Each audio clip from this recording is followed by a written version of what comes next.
Kako je lahko prišlo do tega, da je nemški tiger, ki je bil obravnavan kot pravi simbol moči in inženirske popolnosti, enkrat obstal pred ruskim tankom, kot da gre za smrtno obsodbo? Zakaj so celo izkušeni posadki oklepnikov raje izbirali, da se izognejo trčenju, kadar se je v mrku pojavil silhuet s kratkim napisom IS? Na začetku je vse izgledalo drugače. Pomlad leta 1924.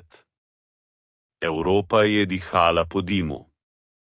V štabih Ehrmachta je vladalo samozavestno mirnost. Nemški inženirji so ustvarili čudežno orožje PZK-6 Tiger, tank, ki mu ni bilo enakega, stotine konjskih moči, neprebojen oklep, strašna 80-milimetrska puška. Po vseh izračunih ni mogel preživeti niti en sovjetski tank po neposrednem zadetku, toda že čez nekaj mesecev se je nekaj spremenilo. V poročilih nemških enot so začela nastajati čudna besedila. Neidentificirani ruski težki tank. Preboji so odsotni. Posadka je zapustila položaje. Ti poročili so poskušali skriti. Listi z omembo novega tanka dolgo niso prišli v uradne arhive. Vendar se je en dokument kljub temu ohranil. Na njem je zapisano datum 2. februarja leta 1924. Kratek zapis, ki ga je naredil oficer tehnične obveščevalne službe. Sever od Vitebska so opazili več vozil novega tipa. Debelina sprednjega oklepa je okoli 120 mm. Granate kalibra 80 mm ne prebijajo. En tiger je bil uničen z neznanim kalibrom. Predvideva se novo rusko orožje. Od tega trenutka se začne zgodovina, ki so jo dolgo prikrivali. Arhivski posnetki, zimski gost, zasnežena telesa tankov, ožgana polja. Mehaniki tiho gledajo na raztrgano luknjo v kupoli tigrskega tanka. Odprtina je preširoka, da bi jo lahko povzročila standardna sovjetska puška. Vprašanje, kakšno orožje je bilo to? Odgovor ni prišel takoj. Konstrukcijski biro čeljabinskega traktorskega tovarne je v tem času delal v strogi skrivnosti. Notranja poročila so bila podpisana z oznako strogo zaupno. Tudi inženirji iz sosednjih oddelkov niso vedeli, kateri projekt se skriva pod šifro objekt 240. Ohranilo se je poročilo iz decembra leta 1924. Sprejeto je bilo odločitev, da se namesti novo orožje kalibra 120 mm z indeksom D25T. Prednost je bila maksimalna ognjena moč ob ohranjanju manevrskosti. Govorilo se je o II-2 tanku, poimenovanem po Josifu Stalinu. Toda za nasprotnika je ta okrajšava dolgo ostala skrivnost. Prve fotografije novega sovjetskega tanka, posnete z izvidniškimi letali Luftwaffe, so povzročile nevihto razprav. Na posnetkih se je videla kratka kupola in dolg težak cev. Nemški analitiki so domnevali, da gre za modificiran KV, a so jih dimenzije puške skrbeli. Takšnega kalibra ni imel noben sovjetski tank, so pisali. Ko so se prvi spopadi zgodili pod Korsunom Ševčenkovskim, so nemški oficirji končno videli ta tank v akciji. Eden izmed njih, Untersturmführer Friedrich Klein, je kasneje spomnil zaslišanih. Odprli smo ogenj z razdalje 700 metrov. Naše granate so se odbijale. V odgovor en sam strel. Kupola tigrskega tanka je bila utrgana kot pokrov konzerv. Po drugem zadetku je eksplodiral strelivni komplet sosednjega vozila. Nismo razumeli, kakšno puško je to. Pozneje bodo sovjetski dokumenti potrdili, da se je Klein resnično srečal s prvim bataljonom novih I-2. Vendar uradna zgodovina zamolči nekaj pomembnega. V tovarni izdelovalci so ostali protokoli notranjih preizkusov. Pri streljanju na razdalji 100 metrov je projektil BR-471 prebil oklep debeline 160 mm pod kotom 45 stopinj. Pri neposrednem zadetku sprednji del tanke PRSK-6 je uničenje popolno. Takšni podatki niso smeli biti razkrite. To je bil odgovor na nemški tiger, odgovor, rojen v dimu evakuacijskih delavnic in nočnih izmen. V arhivih Ministrstva za obrambo je dolgo časa obstajal dokument, označen s rdečim pečatom, ki ni smel biti objavljen. Razkrili so ga šele v 90-ih. Preizkusi 120 mm tankovskega orožja so pokazali popolno superiornost nad analogi nasprotnika, priporočeno za serijsko proizvodnjo v najkrajšem možnem času. Posebno pozornost je bilo treba nameniti oklepni zaščiti ohišja, okrepiti sprednji del do 120 mm. Prav ta dokument je postal izhodiščna točka v zgodovini strahu, ki se je naselil v dušah nemških tankistov. Nemški oficir gleda skozi daljnogled, NATO ga spusti. Na horizontu temna gmota tanka. Stoji nepremično, kot da čaka. Pavza. Potem strel. Kratek, oster, globok. Na nebu se pojavi dim. A da bi razumeli, zakaj je ta tank povzročal paniko, je treba pogledati globlje. Ne v številke in sheme, temveč v to, kako je bil ustvarjen. Na načrtih je bil označen suho. Objekt 240. V resnici je bila to naprava, sestavljena iz krvi in mraza, ko je vsak vijak zavijal roka tistih, ki so na fronti že izgubili svoje bližnje. Delavci niso gradili tanka zaradi slave, gradili so ščit, za katerim je morala preživeti država. Vsak list oklepa, pripeljan v tovarno, je prestal trojno preverjanje. Če kovina ni zdržala, so jo poslali na predelavo, tudi če je serija zamujala z izdajo.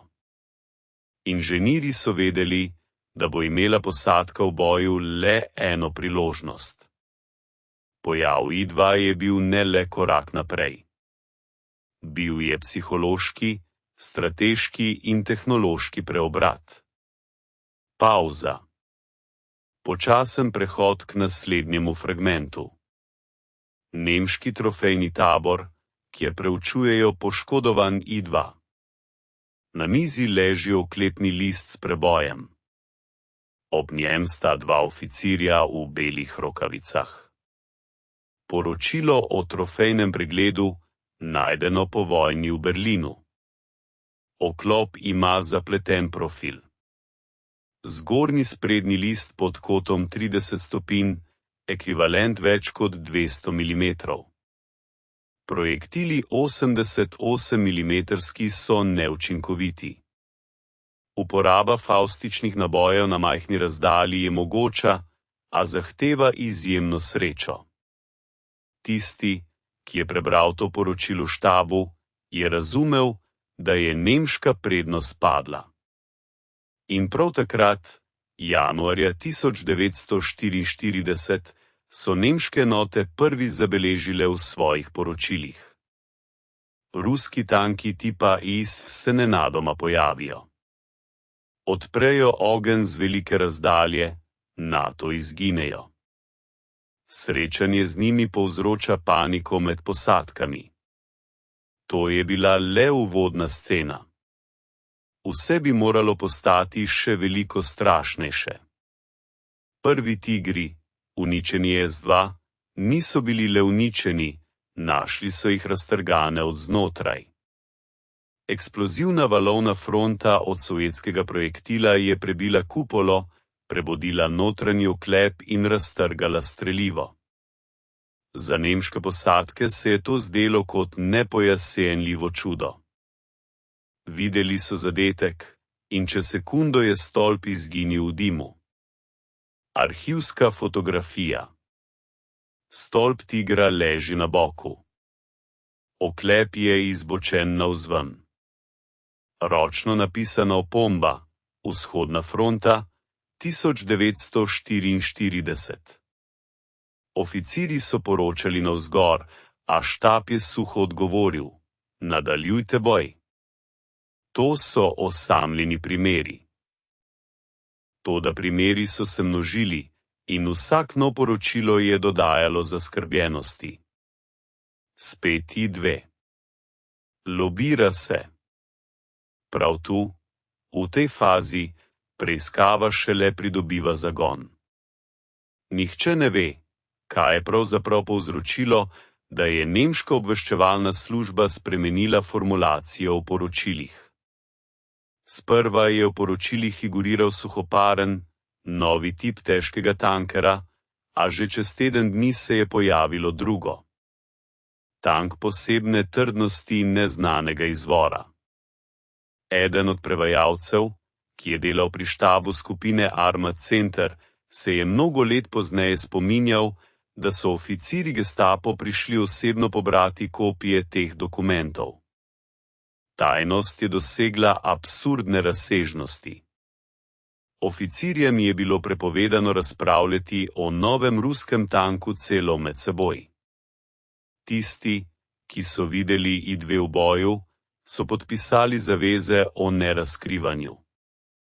A vse se je začelo ne na fronti, temveč v tovarniških konstrukcijskih birojih, kjer je med varilnimi delavnicami in zamrznjenimi okni nastajal strah pred sovražnikom.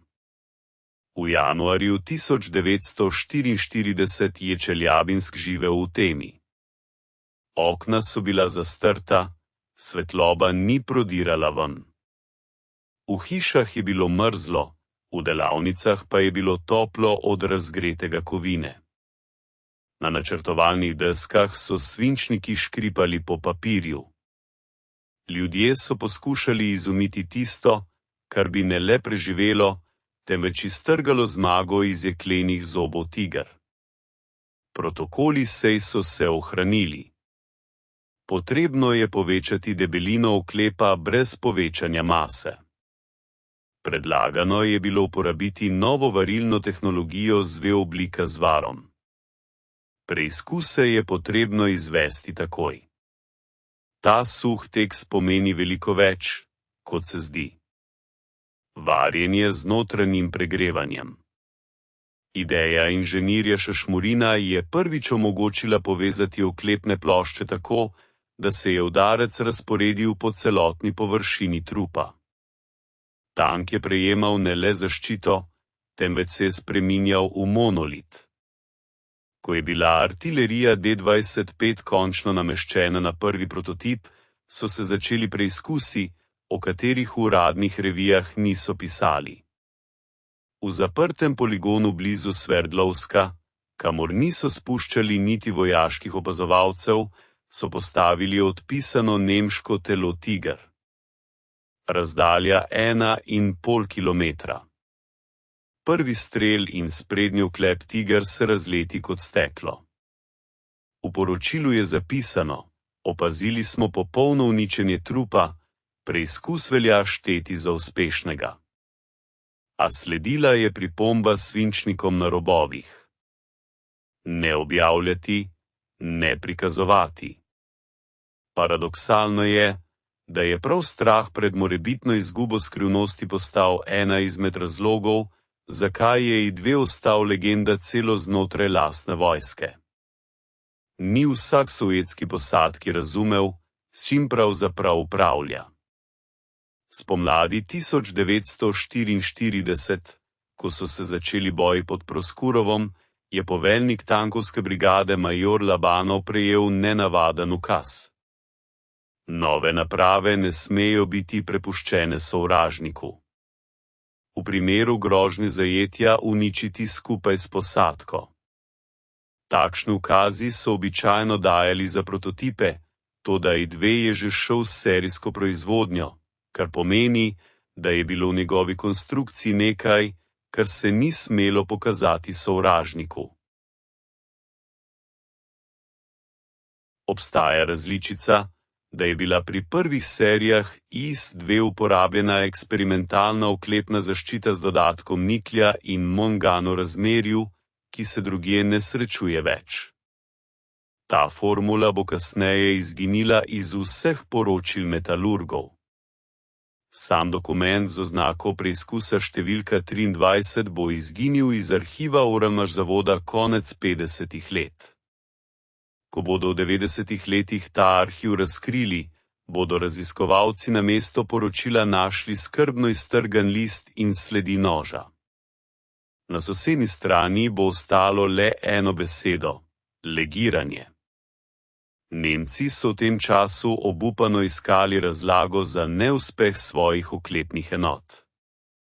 Na sestankih pri Gudrijanu so se postavljala vprašanja, zakaj Tiger izgublja bitko z enake razdalje. Odgovor nikogar ni zadovoljil. V enem izmed ohranjenih memorandumov je zapisana jedrnata oznaka – Generalštab kopenske vojske. Ne kopirati. Ruski tank ima ne le trden oklep, temveč tudi izjemno nevarno orožje, sposobno uničevati utrdbe. Potreben je analize vseh znanih vzorcev. Kmalu potem so Nemci začeli projektirati kraljevskega tigra. A medtem ko je ta šel proizvodnjo, se je fronta pomikala proti zahodu in vsak dan prinašala nove poročila. Še en tiger je bil uničen. Posadka ni uspela odpreti ognja. V zaledju Sovjetske zveze so inženirji že razpravljali ne o debelini oklepa, temveč o tem, kako ohraniti tempo proizvodnje. Eden od vodij projekta, konstruktor Kotin, je prejel telegram od narkom tankovne industrije. Prednost IS-2. Vse sile osredotočiti. Program KV ustaviti. Tako se je pojavilo to, kar bodo kasneje imenovali čeljadinsko čudo. Tovarna, ki je delala neprekinjeno niti en dan.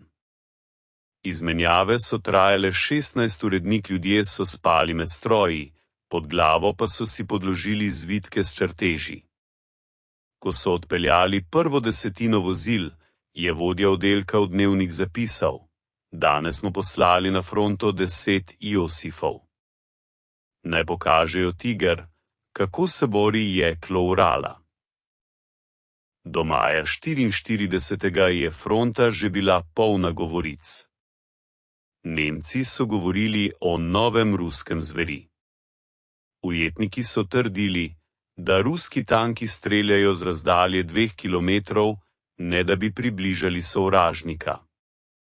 Sovjetske posadke pa so pripovedovale, kako so po bitki našle na sprednjem oklepu desetine udarcev, a brez enega samega preboja. Na zahodu so o tem izvedeli pozno. Ameriške in britanske obveščevalne službe so prejele prve posnetke IS-2 šele poleti 44., ko je Rdeča armada že stala v Berlinu. V poročilih zaveznikov je stavek, ki ga redko citirajo. Ruski tanki imajo takšno raven zaščite in ognjene moči, ki ne ustreza znanim nam tehnologijam. Kot da se za oklepom skriva nekaj več kot kovina. Po vojni so nemški trofejni dokumenti delno prišli v roke sovjetskih strokovnjakov. Med njimi je bil akt pregleda uničenega IS-2 pri poznanju. V njem je bilo zapisano: poškodbe so nepomembne. En projektile kalibra 88 mm je pustil le vdolbino. Mehanizmi so bili v delovnem stanju. Posadka je umrla zaradi notranjega rikokheta krogle skozi opazovalno okno. To poročilo bo iz arhivov izginilo do konca 50-ih, a ohranila se je fotokopija, ki jo je naredil nekdo iz prevajalcev. Na hrbtni strani je s roko napisano: ne prikazovati medijem. IS-2 je neuničljiv. Od takrat se je legenda le še povečevala. Na frontah so krožile zgodbe, da so nemški projektili odbijali od oklopa. Da so posadke tigrov zapustile vozila, ko so zagledale značilen silhuet s kroglo kupolo. Nekateri so verjeli, drugi so to šteli za mit. A celomiti se ne rodijo iz praznega prostora. Obstajajo ustna pričevanja tankista Ivana Lagutina, zapisani v 50-ih letih. Videli so tigra na polju 2 kilometra od nas. Poveljnik je dal ukaz za ogenj. Izstrelili smo 2-krat. Tank je preprosto izginil. Potem so našli njegove ostanke. Kupola je bila 20 metrov od oklopa, kot da je eksplodirala znotraj. Ta beseda je zapisana brez patetike. Preprosto dejstvo. Vojna, kjer je kovina lomila kovino. In v tej borbi je zmagal tisti, ki je znal spremeniti jeklo v orožje volje. A vsaka zmaga ima svojo senco. Čim bolj popolno je postalo orožje, tem bližje so mu bili tisti, ki so želeli razumeti, zakaj deluje tako, kot ne bi smelo. Konec 40-ih let je skupina inženirjev iz DDR pod nadzorom sovjetskih vojakov začela analizirati preživele tanke I-2. Dodelili so jim, da preučijo kovino in strukturo oklopa. Rezultati so bili zaupni. Kasneje je eden od udeležencev, dr. Richter, zapisal v osebnih zapiskih: videla sem oklop, a nisem mogla razložiti, kako se obnaša ob udarcu. To ni preprosto jeklo. Kot da duši energijo, kot da se znotraj dogaja nek fizični trik. Te besede so kasneje izrezali iz publikacije in pustili le brezoblični stavek o visoki kakovosti sovjetske metalurgije. Tako se rodijo legende iz nepopolnih poročil, iztrganih strani in tistih, ki niso mogli več molčati. In I-2 je še naprej služil tudi po vojni v Berlinu, na Kitajskem, v Koreji. A čim dlje je minilo, tem bolj je okoli njega naraščala tišina. V 50-ih letih je bil tank že imenovan veteran, a dokumenti o njegovih preizkušnjah so še vedno ležali pod oznako zaupno. Tudi po desetletjih ni nihče želel razkriti, kaj natančno ga je delalo tako neprobojenega. In le eno poročilo, datirano z letom 1961, nekoliko razkriva tančico. Izdelek I-2 prikazuje odpornost, ki presega izračunane vrednosti. Domnevno je to povezano s faznim prehodom oklopa ob udarcu. Kaj to pomeni, nihče ni razložil, a tisti, ki so preučevali to poročilo, so razumeli, da ne gre le za kovino. Ta del zgodbe se konča tam, kjer se začne naslednji. V dobi, ko je legenda I-2 že prerasla samo vozilo. Nemci so ga imenovali Črna panterka vzhoda. Sovjetski vojaki so ga preprosto imenovali našekleni Jožef, arhivi pa so bili zadeva številka 240. In če odprite to zadevo zdaj, na zadnji strani stoji kratka pripomba, zbledela od časa. Nadaljnje proučevanje ni smiselno. Razlogi za uspeh so nepojasnjeni. Po vojni je v Sovjetski zvezi nastopila tišina, a v tej tišini je nekaj šepetalo. Izidva je odšel s fronte, a ni odšel iz kabinetov. O njem niso pisali v časopisih. A med ministrskimi zidovi so potekala dolga srečanja. Tisti, ki so poznali pravo moč stroja, so razumeli, pred nami je nova doba. Doba tankov, kjer lahko vsaka napaka stane celo mesto. Arhivski dokumenti pričajo, da je bil leta 1944 sprejet ukaz številka 0217 o ustanovitvi preizkusne komisije za raziskovanje bojne uporabe tanke I-2. Podpis Žukov. Tam ni bilo običajnih formulacij, kot je za upoštevanje izkušenj. Le 2 vrstici. Cilj komisije je bil določiti mejo mogočega. Vse, kar je višje, je tajno. Kaj pomeni meja? Ne oklep, ne orožje, človeška meja. Na preizkušnjah, ki so potekale pod Leningradom v zapečatenih hangarjih, so inženirji preverjali, kako posadka prenaša moč izstrelka novega naboja, takega, da se je kupola tresla kot živa. Po seriji poskusov je starejši preizkuševalec zapisal v dnevniku: grom v ušesih, ampak v telesu. Jeklo vibrira, kot da diha. Tak občutek, da tank ni stroj, ampak živo bitje. Ta beseda je bila izbrisana iz uradnega poročila, ostalo je suho, uspešno zaključeno. Medtem so v Evropi nekdani zavezniki že analizirali sovjetske arhive, ki so prišli v roke preko obveščevalnih služb. Ameriški memorandum iz januarja 1950 let prikazuje, da sovjetska oklepna tehnika kaže nenavaden spoj masivnosti in gibljivosti. Uporablja se načelo, podobno udarcu. Potrebno je pojasniti fizično naravo učinka. Tisto, kar so Američani poimenovali učinek, v Sovjetski zvezi niso imenovali nikakor, le shranili so formulo na porumeneli list. Ta papir bo izginil čez 30 let in nihče ne bo izvedel, komu je pripadal podpis na dnu. V 50 letih je I-2 še služil na paradah v enotah zaščite na meji, a od zunaj je pod plastjo barve ostal isto skrivnostno bitje, rojeno iz strahu in genija. Vsaka njegova podrobnost od razmika v šivih do kota nagiba oklepne plošče je bila rezultat kompromisa med znanostjo in intuicijo.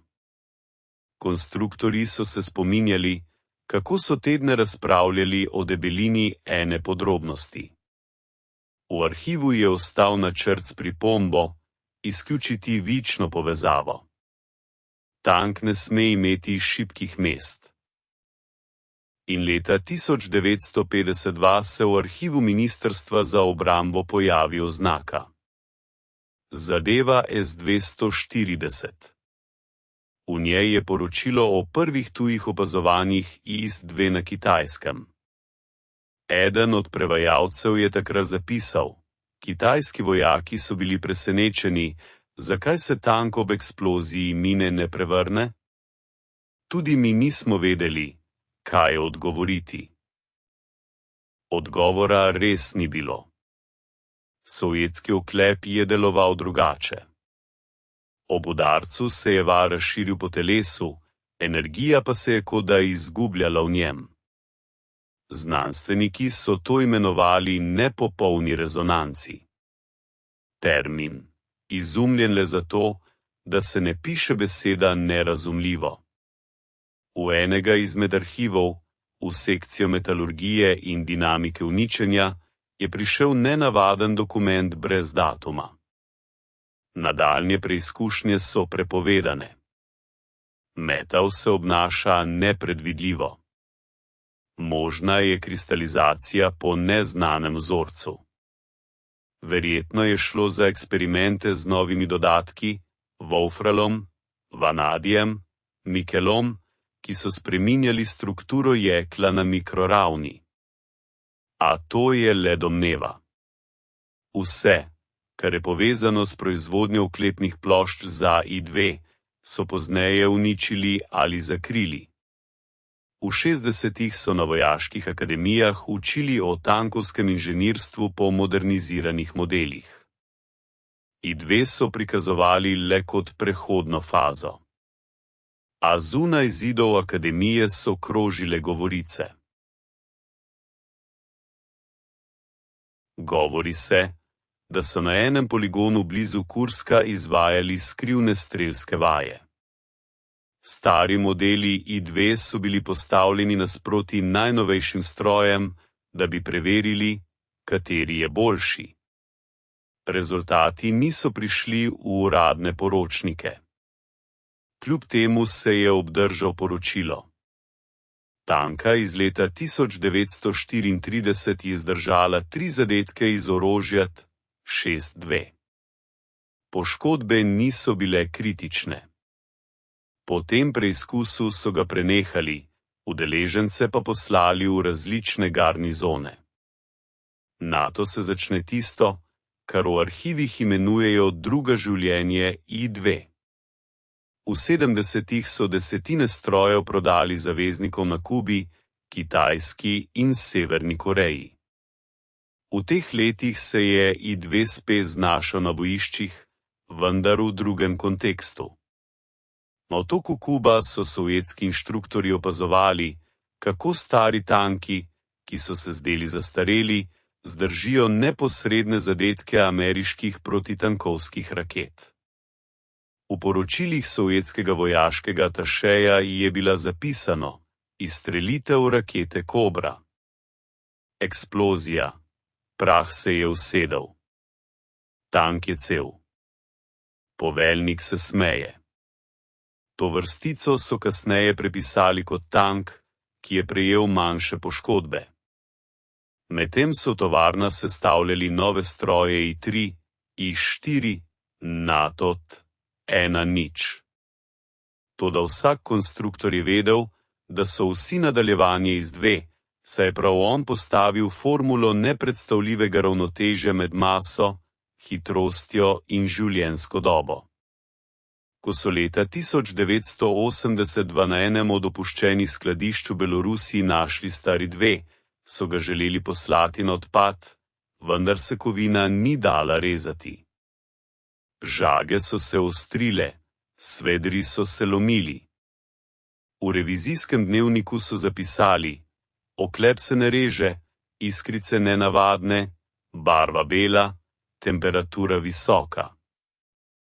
Potem so tank tiho odpeljali in skrili v enem od vojaških muzejev brez tablice, brez razstave. V 90-ih, ko so se arhivi začeli odpirati, so novinarji našli še eno podrobnost. V zadevi številka 240 je bila shema, podpisana s svinčnikom. Notranja struktura ohišja, a ne zatropna mreža. Takšne sheme so se uporabljale le v znanstvenih inštitutih za materialne znanosti, nikakor pa ne v natančni gradnji 40 let. Odkot je prišla, nihče ni vedel. Eden od inženirjev veteranov je dejal, da je morda šlo za naključno najdbo pri žarjenju oklepnih plošč, efekt, ki ga niso mogli ponoviti. Morda je zlitina sama našla potrebno strukturo pod obremenitvijo? Takšne stvari so se dogajale. Včasih tehnika rodi skrivnost, ki je ni mogoče ponoviti. Prav tu zgodovina I-2 doseže vrhunec. Ne na bojišču, ne v arhivu, temveč v zavesti. Ni le orožje, temveč paradoks. Stroj, ki je postal dokaz, da je človeška volja sposobna preseči lastne zakone. V eni izmed zadnjih zapisov inženirja Kotina, datirani na leto 1978, je stavek: želeli smo ustvariti najboljši tank, a smo dobili nekaj, česar sami ne razumemo. Morda je tako tudi prav, da stroj ostaja skrivnost, dokler so živi tisti, ki so ga izdelovali. In morda prav zato noben iz dva ne rjavi do konca. Kovina se sveti celo pod težo časa, kot da se spominja, da je nekoč bila del dobe, kjer sta se strah in upanje zlila v eno obliko. Ko legende stare, jih skušajo pozabiti. V 70-ih so I2 uradno priznali za moralno zastarelega.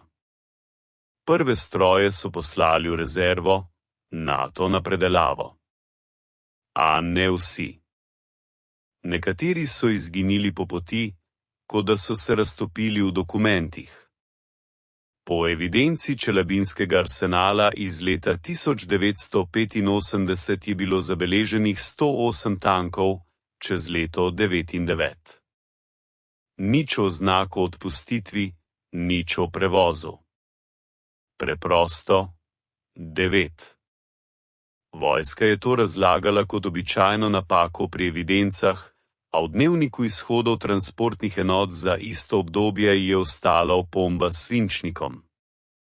Odhod po posebnem usmerjanju brez postankov. Poveljnik sestava Sullivanov. Kam so šli, ni znano.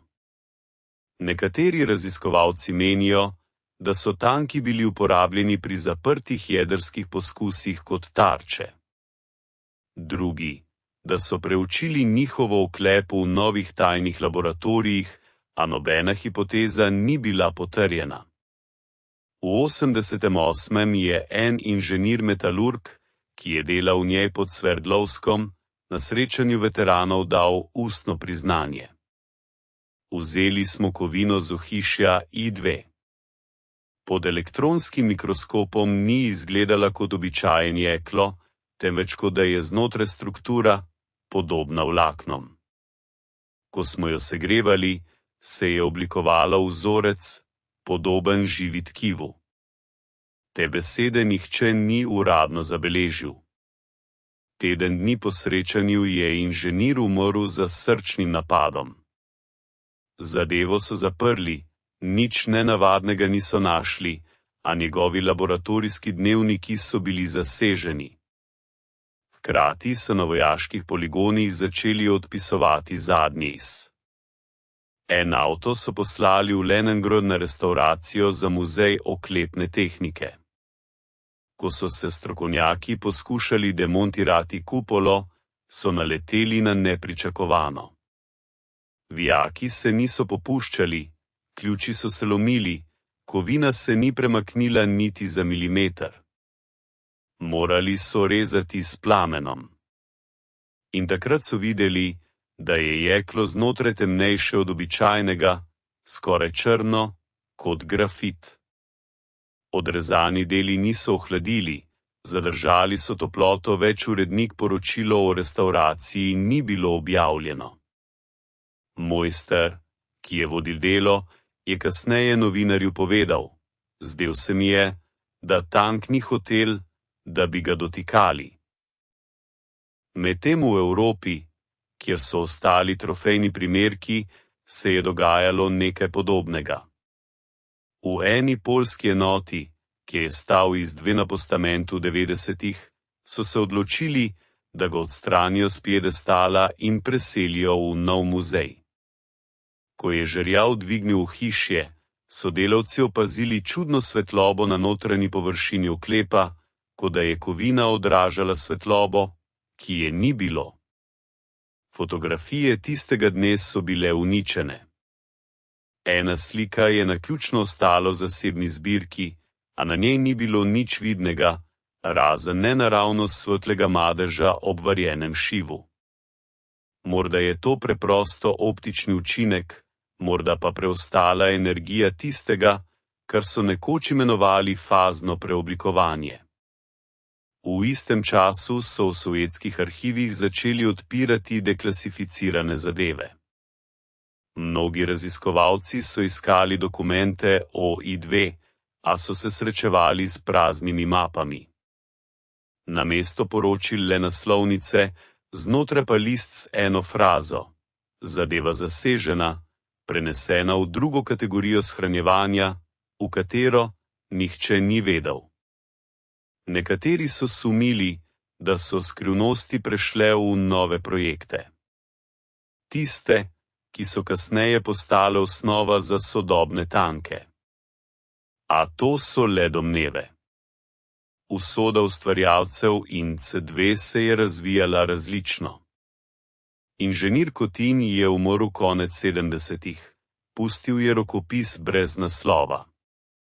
Na zadnjih straneh je zapisano: ko jeklo preneha ubogati, začne poslušati. Nihče ni razumel, kaj je imel v mislih.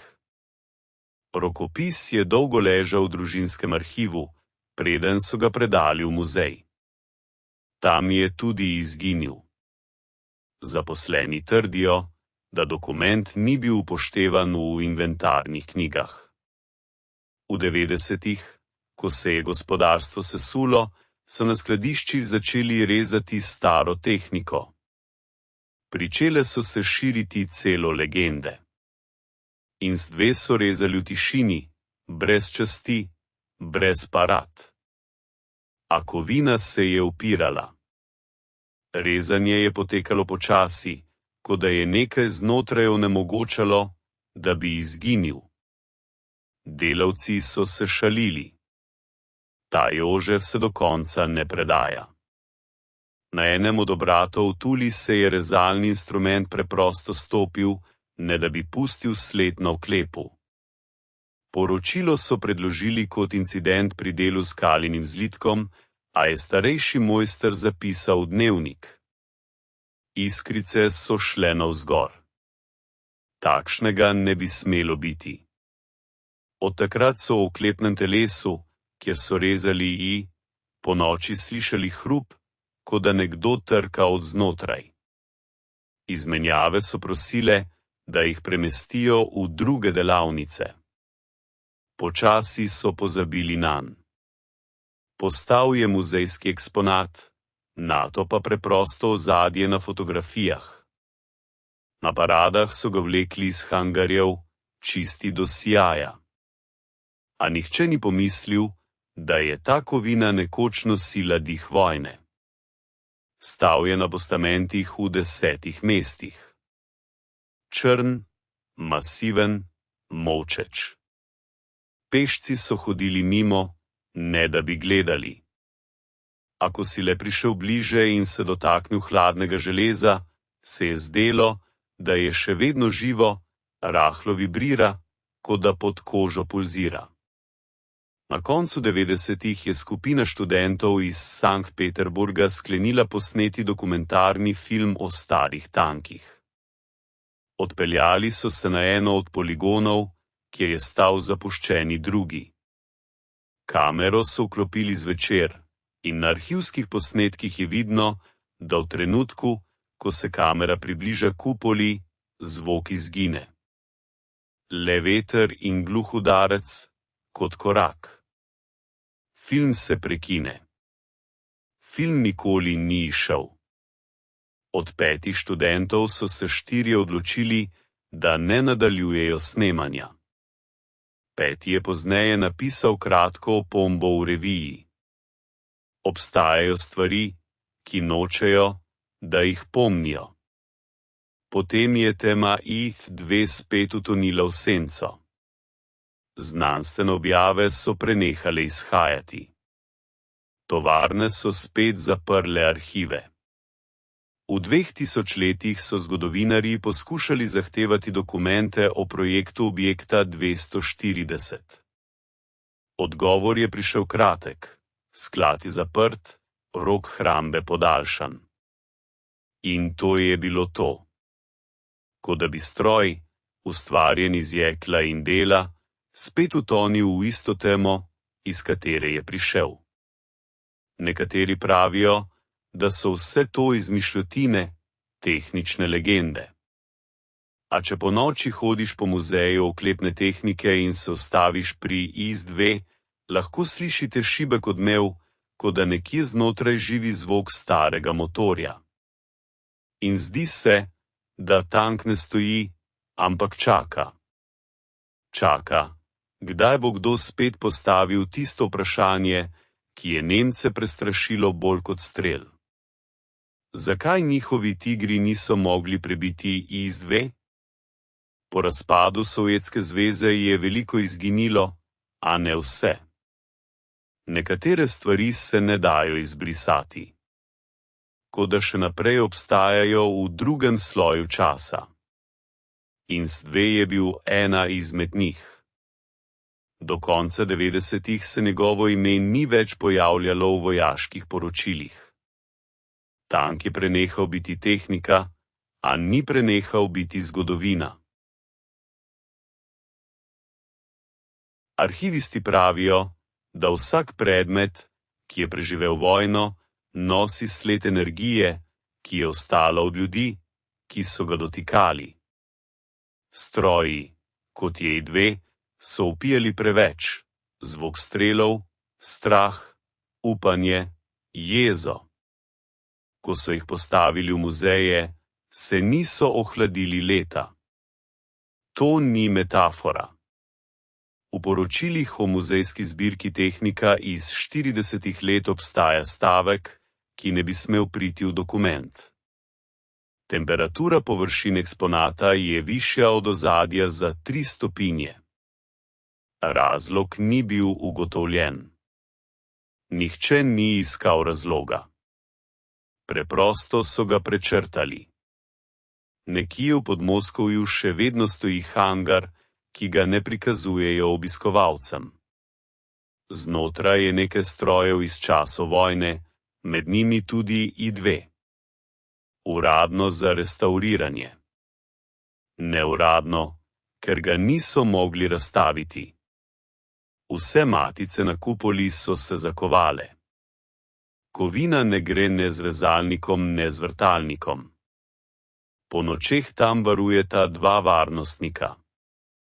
Pravijo, da včasih tank, ko da oddaja zvok, podoben kratkemu brenčanju motorja, čeprav so baterije odstranili pred desetletji. Eden od njiju je nekoč rekel novinarju: preprosto diha. Tiho, a diha. Ta beseda je potem izpadla iz intervjuja, a so ostala pisma veteranov. Mnogi so pisali v muzeji in prosili, naj ne umikajo starih strojev s trgov. Eden od bojevnikov, že slep, je dikteral pismo vnukini. Ne dovolite, da izginejo. So živi.